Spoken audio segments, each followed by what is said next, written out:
All right, Alexander. Before we get into this video, I just want to say that, and we're going to talk about the protests in Germany, the protests in London, where you are, the massive undertaking of a lockdown in Melbourne, a city of around 5 million people. It was just a massive lockdown. Interesting story there. There's also a lockdown going on in Manila as well, which is another big city. We're going to talk about all these things from a political and geopolitical perspective and a policy perspective. We're going to stay away from science. Everyone who's viewing this understands why, because if we talk about these things, we're just going to get smashed by YouTube. So we're not going to delve into by our friends and watchers at YouTube. Yeah, we're not going to delve into any of this stuff. We're going to try to keep things on a geopolitical, policy, political, government level and try to unpack what's going on, maybe on a level of society and how people feel on a social level with lockdowns and with, I think I can say masks. I guess I can say masks. With masks, or if I should say the thing you put on your face. Anyway, I don't know what the terms are with saying those words on a YouTube video. But Alexander, I laid out some big events that took place on Sunday, I believe. Everything took place on Sunday, I believe. Especially the UK ones was also Sunday. The UK protests as well. What is going on here? My take, the one thing that I see is I see stuff like, and this may be kind of small, but this is what I see. I see stuff like Obama at the John Lewis funeral, and there's no social distancing. There's really no masks. No one pays any price. I see Fauci giving a testimony, and he's kind of smirking throughout the whole thing. He looks kind of glib and almost happy in a way. And I say, and meanwhile, you have all these new rules and regulations coming through in every country, and every country's different. Every country has a different policy, and my head just spins. I mean, it's just so hard to figure it out. Well, so does mine. And can I just say, every country has different policies, and many countries have lots of different policies which contradict each other, which is what's happening in Britain, by the way. And interestingly enough, in Germany too. I mean, this is the other thing. I mean, there is no law. I think what's happened is that back in March, February, March, there was this move towards, lockdowns, and people got very tired of lockdowns, and that's all sort of run its course. And there doesn't really seem to be any clear idea now what to do, or even perhaps more practically, what is the nature of the problem we are dealing with? Is it a health problem? Is it an economic problem? Is it what sort of a problem? So we have this constant sense of improvisation, people making one decision after another, and at the same time, superseding all of this, on top of it, we have all of these various different agendas being pursued. So if you remember a couple of weeks ago, we were talking about how 150 doctors in the United States have been going around saying, that meeting together in large groups was completely wrong and was, terrible mistake, except in order to attend BLM protests. So we have the same people were telling us, to remain at home, encouraging us to go out and attend BLM health protests, because that supposedly was not a health problem. We have the WHO telling us, well, masks aren't really, they don't really help you very much. And now suddenly we're told, well, actually masks are extremely necessary.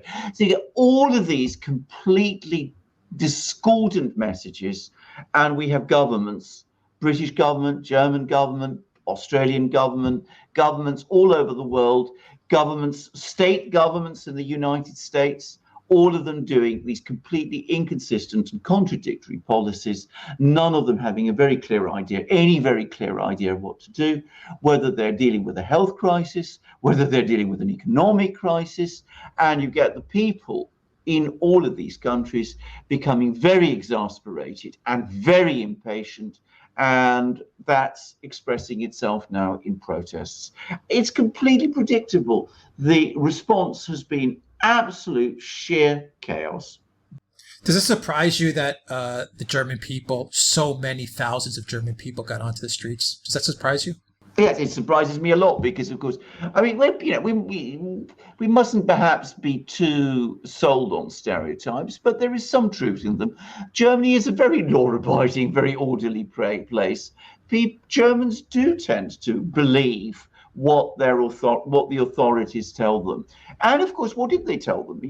They were told for weeks, months, Germany's done a superb job. We did all this testing, we did all this tracing, we got it all under control, there isn't a problem anymore, we've solved it, we've succeeded. And now, after they've been told all of this, and people start living their lives again, they suddenly have a complete turnaround, and they're told, actually, it's not gone away at all, the problem's coming back, everything's there, everything that we were telling you before is not actually true. We need to have more restrictions imposed on you again. So, of course, the result is that people's patience is wearing thin, and their trust is wearing thin, because they're saying, you're telling us one thing one day, you're saying something completely different to us another day, but the overall effect is we can't live our lives. What about the protests in the UK and in London? Does that surprise you? No, it doesn't surprise me at all. In fact, it's exactly the same, only worse, because of course in Britain we don't have the same degree of trust in our governments and in our authorities that you have in Germany to start with. But we've had even more contradictory messages from our government than the Germans have. And there's a perception in Britain that the whole crisis hasn't been handled terribly well anyway.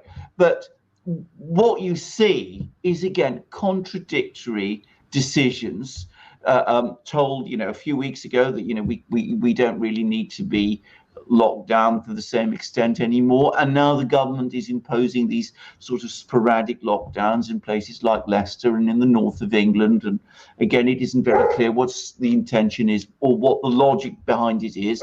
At the same time that the government was looking for ways to reopen nightclubs in London, except that they backed off from that. And the education policy is a complete mess.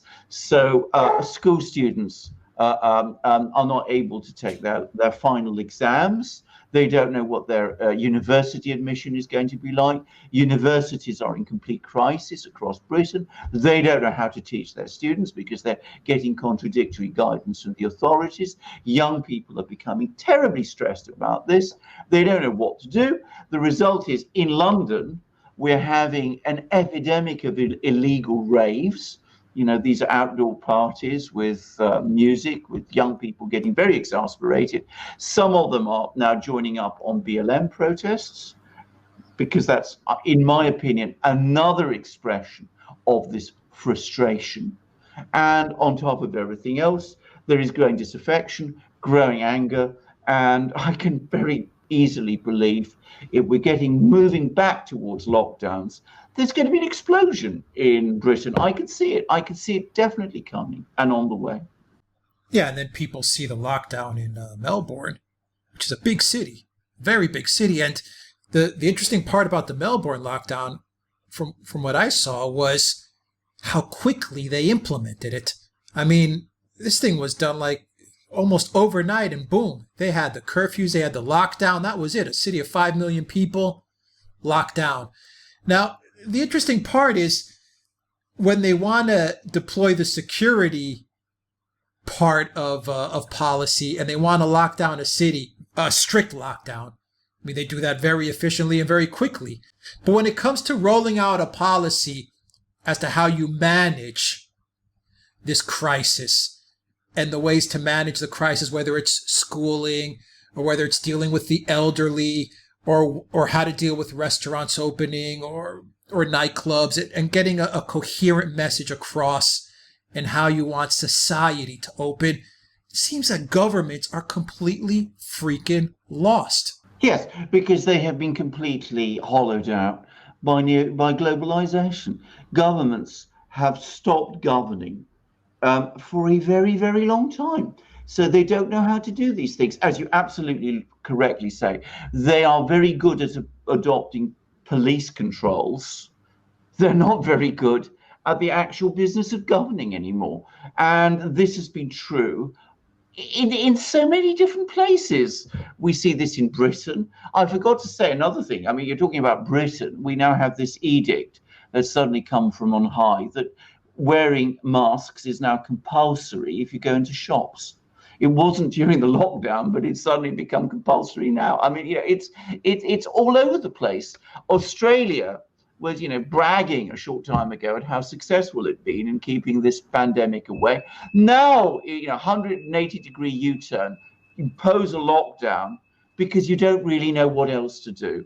And governments have lost their way because they no longer are as strong as they used to be. I read a very interesting article a short time ago by Patrick Cockburn, who was in The Independent, who was talking about how when there was a polio epidemic in rural Ireland in the 1950s, the government there knew what to do. And there were, responses, which, by the way, did not involve across-the-board lockdowns. Poor rural Ireland in the 1950s was a very poor place. They had a strong government. It knew how to respond. Governments today are just all over the place. They can't decide. They have no real policies. They don't know what to do. And finally, to wrap it up, do you think that the governments, let's say the UK and Germany in this case, where the protests are happening, and they're directly related to lockdowns and masks. I mean, the UK one, I think, was pretty much, they were saying, we're not going to follow this mask policy. Do you think that the governments took it too far with the masks, or was it just bad messaging? I mean, and I'll say why. I understood the hand washing message, for example, and having, dispensers in shops and at restaurants, and them telling you, wash your hands often, don't touch your face, and commercials about it. That part I understood, and I think, at least where I was living, and I think, that message was clear, crystal clear. Wash your hands often. When you enter a shop, wash your hands. Don't touch your face. And when someone else would tell you, don't touch your face, I didn't mind it because, it was like someone saying, I'm doing this for your own good. Hey, man, don't touch your face. That's how germs are spread. And you're like, yeah, you're right. The mask thing kind of turned everything on its head because you got many mixed messages. Masks are good. Masks are not good. Don't do this, don't wear this type of mask, but wear that type of mask. Only health professionals know how to put on masks. You need to be trained. No, you don't. All these mixed messages were getting sent. And then the other component of it was the snitching component, where with the hand washing part, when someone told you, wash your hands and don't touch your face, it was like they're looking after your own good. The mask stuff is kind of like, well, you're not wearing a mask, I'm telling on you. You know what I mean? I don't know. It seems like they were they took it one step too far, and the messaging was just done not for your own good, but not to help you, but in order to get people to snitch on you. Well, indeed. Well, what is happening? Stigmatize. What is happening, and it goes back exactly to what you said with the Melbourne lockdown now, is that when governments feel they're losing control, because all the governments have completely lost control of this thing, at least certainly in Europe and in many other places, and some state governments in the United States also, they don't have the levers to govern anymore. So what do? They impose they look for authoritarian responses, because that's easy. That's the kind of way that they can reassert themselves. So you don't have masks. You don't make obligatory masks in the middle of the lockdown when thousands of people are becoming infected every day. But there's a sort of small little spike. You're afraid to impose a lockdown, so you make masks mandatory. You do the same with lockdowns in Australia. A few cases here and there. You don't quite know what to do. Your testing is all over the place. You haven't organized yourself. You've thought that you have this thing under control, but of course you didn't, because you didn't really organize or plan for it. So what do? You impose a lockdown overnight. You're just floating around on a sea without really having a pilot and a guide and a clear idea any longer of what you're doing. And what you do is, in order to appear in control, you impose the most authoritarian solution that you can. Either it's a lockdown, as in Melbourne, or it's a face mask imposition, as in the UK, or something in between. But this is what's happening, and of course, what it's doing is that it is creating more and more frustration and anger amongst more and more people. They're becoming more and more frustrated, more and more exasperated by the way the situation is being run. And of course, as I said, we're getting into a situation where I fully expect in Britain there could be a big blowout come the autumn if people sense that this thing has no end, and that they're going to be imposed, these policies are going to be imposed on them. I can see very, very substantial protests. There are already warnings to the government about this. I mean, there have already been. I was reading in the media in London that the government has been warned that it is now risking riots. I mean, that's not something that's actually been reported in the media, the mainstream media here. Yeah. Governments need to learn how to govern. Well, they need to learn how to govern. They once knew how to do it. I mean, I can remember the old days before we had, globalization, and everything, could be decided by, the amorphous, mysterious center, the nice people who meet in Davos. Once upon a time, governments did their job, as you rightly said. They knew how to govern. They knew how to deal with pandemics. They've lost all that skill set now. Yeah. Now the people in charge are just a bunch of shills. Exactly. That's exactly what they are. They, confronted with something like this, they don't know what to do. They don't know what to do. They don't know how to manage. No. They're not professionals. They're not professionals. Exactly. Yeah. Exactly. All right, we'll leave it there, guys. Just go to the Duran shop, pick up some merch. Absolutely. This is the UK, where I hope we don't have riots, by the way, but I would not be at all surprised if we did. Here is Greece. You can see we got these amazing mugs, and we're getting lots of new mugs with all kinds of flags, which you can find in our shop. I gather Alex did one with the Armenian flag, which has been very well received by people. We should do a video on. Absolutely. I think some of our users have recommended that we talk about the tensions in the Caucasus between Armenia and Azerbaijan, and we certainly should do that. But it's been well received, and if the mug with the Armenian flag. If anybody else wants to suggest something, like this, we are absolutely open to suggestions at all times. And you can see that both Alex and I are wearing examples of our great new shirts. He has the flag of Canada. I have the flag of Britain. But again, you will find amazing shirts with lots of flags. And Alex is expanding the catalogue of those all the time. We've got other things too. Don't forget our ebooks, which have also been, the catalogue of those has been expanding, and we've got amazing hoodies and hats and other things. But the important thing to say is they're all great products, and by buying them, you support this channel. A small channel, we feel a great job. We cover lots of the news all over the world, and we provide you with amazing analysis. But it's not easy to do what we do, and by coming to the shop, you help us. Yep. And you can also go to PayPal, Subscribestar, and Patreon as well. And you can help us with a donation.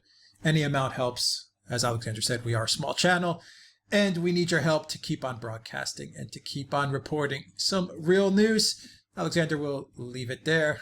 Take care, everybody.